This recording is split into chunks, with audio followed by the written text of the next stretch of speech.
4 মাস থেকে রাহাত আমার সাথে কন্টিনিউ ঠিকমতো সম্পর্ক রাখতেছে না। তো এর মাঝে সে হচ্ছে যে আমাকে নিয়ে বিভিন্ন কথা কুকথা হচ্ছে যে ফেসবুকে রটাইছিল, সেই বিরুদ্ধে আমি একটা থানায় অভিযোগও করি। যাই হোক, 3-4 দিন পর সে সমাধান করে নিতে চাইছে, কিন্তু তার বাবা মা বোন সে বলে তার বাবা মা বোনের সাথে সম্পর্ক ভালো না করলে নাকি আমাকে সে আর আমার সাথে আর থাকবে না, আমার সাথে সে কন্টিনিউ করবে না, আমার সাথে থাকলে তার বাবা মা তার সাথে সম্পর্ক রাখবে না, তাকে সম্পত্তি থেকে বঞ্চিত করবে, মানে নানান অনেক ধরনের কথাবার্তা। হ্যাঁ, যে আমি যাইতে পারতেছি না, কিছু একটা করো, হ্যাঁ। তো এরকম করে আবার সে 2 মাস পর আমার 1 মাস পর ঢাকায় গিয়েছে। ঢাকায় যাওয়ার গত নভেম্বরের 13 তারিখে লাস্ট তার সাথে আমার ঝামেলা হয় যে টাকা পয়সাগুলো তুমি মানুষের এভাবে দিচ্ছ না, আমি এখন একা মেয়ে হয়ে কত দূর এভাবে টানবো, তুমিও একটা কিছু করো।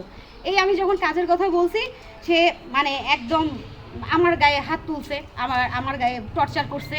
সেটা আমার মেডিকেল রিপোর্টও আমার কাছে আছে। সে টর্চার করার পর সে চলে আসছে, পালায় চলে আসছে এবং